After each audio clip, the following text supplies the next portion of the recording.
ये देश एक बहुत संकट काल से गुजर रहा है। भारत के संविधान में राजधानी राज्य के हरमू स्थित झारखंड मुक्ति मोर्चा पार्टी कैंप कार्यालय में पार्टी के केंद्रीय महासचिव सह प्रवक्ता सुप्रियो भट्टाचार्य के द्वारा संवाददाता सम्मेलन को संबोधित किया गया। इस संवाददाता सम्मेलन के माध्यम से केंद्र की सत्ताधारी पार्टी और झारखंड के विपक्षी पार्टी पर वर्तमान के ज्वलंत मुद्दों पर राजनीतिक प्रतिक्रिया व्यक्त की है। पार्टी के केंद्रीय महासचिव ने कहा कि वर्तमान समय में देश एक बहुत बड़े संकट काल से गुजर रहा है। भारत के संविधान में हमारे देश की सार्वभौमिकता को अक्षुण्ण रखने के लिए सेवा की परिकल्पना की गई है। दुनिया के सर्वश्रेष्ठ सेवा में से भारतीय सेना गिनी जाती है, लेकिन भारतीय जनता पार्टी की मानसिकता हर पल सेना को तोड़ने जैसा। उनके विरुद्ध अमर्यादित बयान और शब्दों का प्रयोग करना भारतीय जनता पार्टी की मानसिकता है। मध्य प्रदेश के मंत्री ने महिला अधिकारी के बारे में जो बयान दिया है वह अक्षम है। इस विषय पर कोर्ट एफआईआर करने की बात कहती है, परंतु गिरफ्तारी अभी तक नहीं की गई है। भाजपा को इस मंत्री पर अविलंब कार्रवाई करनी चाहिए। वहीं भारतीय जनता पार्टी के द्वारा आयोजित तिरंगा यात्रा के विषय पर कहा कि बीजेपी तिरंगा यात्रा के माध्यम से नौटंकी कर रही है। ये देश एक बहुत संकट काल से गुजर रहा है। भारत के संविधान में हमारे देश की सार्वभौमिकता को बचाए, बनाए और अक्षुण्ण रखने के लिए सेना की परिकल्पना की और दुनिया की सर्वश्रेष्ठ सेनाओं में से भारतीय सेना अव्वल दर्जे में गिनी जाती है। भारतीय सेना का पराक्रम, उसका मनोबल, उसका आत्मविश्वास किसी भी देश के सेना से ज्यादा ऊपर है। कई परिस्थितियों में हमने अपनी सीमाओं की रक्षा की। विदेशों में जाकर शांति स्थापित करने के लिए भारतीय सेना का एक गौरवपूर्ण इतिहास रहा।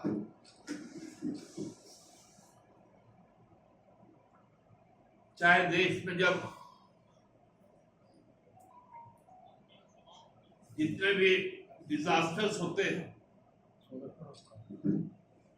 जो प्राकृतिक डिजास्टर हो, उस वक्त यदि हम सबका भरोसा किसी पर भी रहता है तो वो भारतीय सेना पर रहता है। सरहद पर जाकर सीने में गोली लेकर तिरंगे में लिपट कर हमको शांति से सोने का यदि कोई गारंटी देता है तो वो भारतीय सेना है।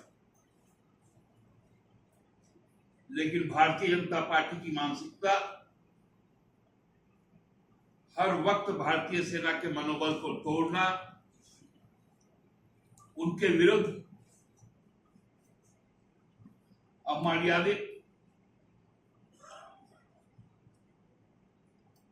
और जघन्य शब्दों का प्रयोग करना, ये उनकी मानसिकता है।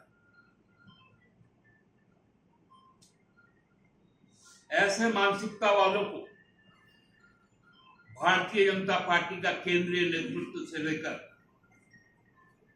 सभी प्रदेश का नेतृत्व न केवल संरक्षण देता है, बल्कि उसको उत्साहित करता है कि सेना के खिलाफ, किसान के खिलाफ, महिलाओं के खिलाफ और दलितों के खिलाफ, अल्पसंख्यकों के खिलाफ जघन्य बातें बोलो, उन्हें अपमानित करो, तो आपको हम पुरस्कृत करेंगे। राजनेताओं के बीच में इतनी खलबली क्यों? हमको लगता है कि इसके पीछे का कारण है कि जो आज तक गिल्ली डंडा नहीं खेला था, वो आईसीसी का चेयरमैन बनकर जब से बैठ गया, तब से बाबूलाल मरांडी सरीखे जो राजनेता है, उनको अब क्रिकेट समझ में आने लगा। अरे क्रिकेट खिलाड़ियों का खेल है, खेल संसार में राजनीति से एकदम अलग हटकर है। उसमें कौन सा प्रशासनिक पदाधिकारी है नहीं है, क्योंकि वो एक एसोसिएशन है, एक क्लब है, वहां पर कौन सदस्य होगा नहीं होगा, बड़े बड़े लोगों की बड़ी बड़ी बातें होती है। तो हम लोग जैसा तो आदमी वहां पर टिकट काट के जाते हैं, देखने का मन होगा तो, नहीं तो टीवी में ही देख सकते हैं। इन संस्थाओं के बारे में ज्यादा जानकारी नहीं। सुदेश जी इसी गुरुजी के साथ उनको उप मुख्यमंत्री बन के काम करने का मौका मिला। उस वक्त उनका ये ज्ञान चक्षु कहाँ था, और उनसे पूछ लीजिए।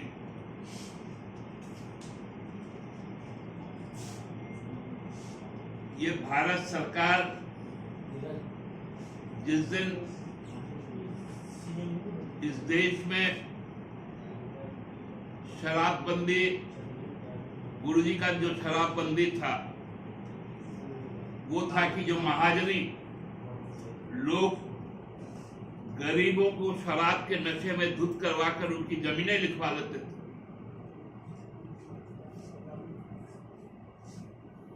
उसके खिलाफ था। गुजरात शुरू से ही शराबबंदी वाला स्टेट है, लेकिन वहां सरकारी आदेश पर शराब उपलब्ध होती है। नीतीश जी तो अपना पैरेलल इकोनॉमिक सिस्टम डेवलप कर दिया है बिहार में, शराबबंदी कर। इसलिए बेतुका सवाल का कोई जवाब नहीं। हम लोग गर्व करते हैं जिस प्रकार से घटनाएं घटी। 71 में पाकिस्तान 2 टुकड़ा हुआ था। आज समय था जब पाकिस्तान 3 टुकड़ों में बन गया, बलूचिस्तान आजाद हो जाता, हम अपनी जमीन उनसे वापस ले लेते और पाकिस्तान को धकिया। ऐसी कौन सी परिस्थिति आई कि सेना के पराक्रम को, उसके वैभवशाली इतिहास को इस प्रकार से धूमिल करने का काम किया गया। ये बहुत चिंता की बात है।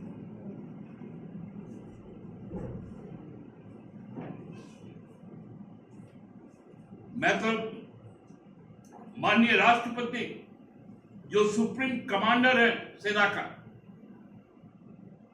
उनसे आग्रह करना चाहता हूं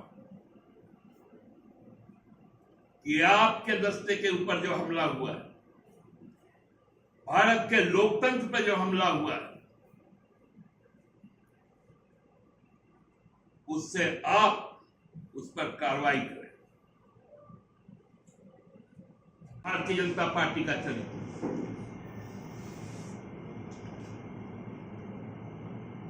आपने देखा होगा किसान आंदोलन के समय केंद्रीय गृह राज्य मंत्री अजय सिंह टेनी का सरेआम उसका बेटा किसानों पर जीप चढ़ाकर रौंद देता है 9 लोगों को, उस पर कार्रवाई नहीं है। आपने देखा है भाजपा के सांसद ब्रजभूषण सिंह को, उन्होंने हमारे महिला पहलवान बेटियों पर जो अत्याचार किए, उस पर कोई कार्रवाई नहीं हुई। उसके बेटे को सांसद बना दिया जाता।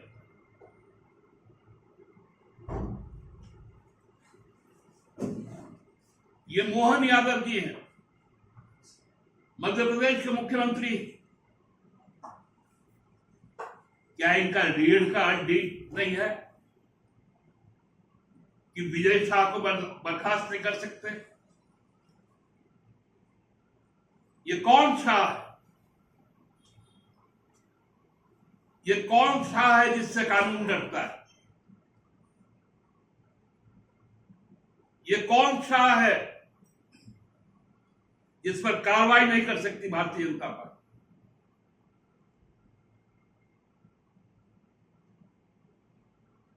गिरफ्तारी तो छोड़ दीजिए, बर्खास्त तक करने का हिम्मत दे रहे, क्योंकि वो शाह।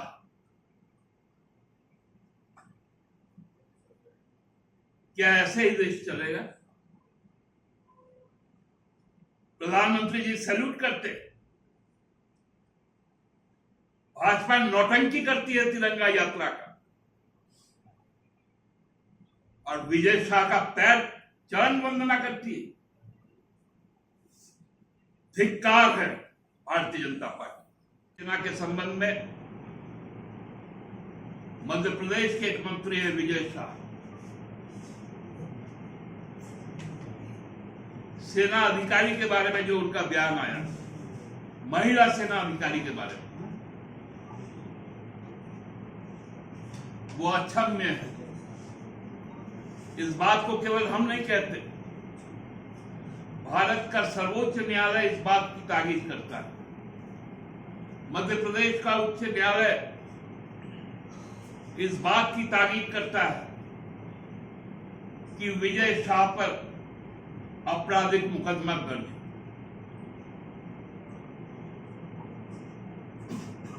इंदौर के मानपुर थाना में उन पर आपराधिक मुकदमा दर्ज होता है। 14 तारीख को, आज 16 तारीख है, उनकी गिरफ्तारी तो दूर, उनको मंत्रिपरिषद से बर्खास्त तक नहीं कर। गांधी जी पर केस होना बड़ा स्वाभाविक चीज है, क्योंकि राहुल जी जिस प्रकार से भाजपा और जदयू के नापाक गठजोड़ को उजागर कर रहे हैं, सामने ला रहे हैं, उस पे केस होना बड़ा स्वाभाविक विषय है। और राजनेताओं पे यदि केस ना हो, उन पर तो ऐसा कोई केस नहीं है कि कोई पॉकेटमारी की है। राजनीतिक कारण से हम लोग पे भी केस होता था जब आंदोलन करते थे। तो ये सब केस मुकदमा चलते रहेगा। जो जितना बड़ा नेता है उस पर उतने राजनीतिक मुकदमे होंगे। बताइए, ये नया बयान यदि है तो ये तो और भी खतरनाक बयान है कि भारतीय सेना के साथ साथ तमाम जो भारतीय 140 करोड़ उनको भी बोला गया कि उनके सामने नतमस्तक होइए, क्योंकि मोदी जी ने बहुत बड़ा काम किया है ऑपरेशन सिंदूर। अब बताइए, ये मनोभावना यदि किसी का है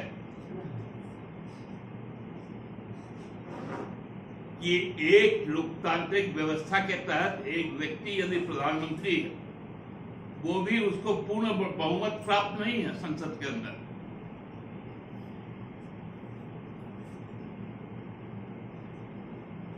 किस मनुवाद की तरफ जा रहे हैं लोग? इसी से तो खतरा है देश को, संविधान को। हमको लगता है कि मध्य प्रदेश अब हिंदुस्तान का हिस्सा नहीं रहेगा। भाजपा शासित हर राज्य अब हिंदुस्तान का हिस्सा नहीं रहेगा। उनका एक अलग देश होगा और उस देश का एक राष्ट्रीय देवता होगा। इस घृणित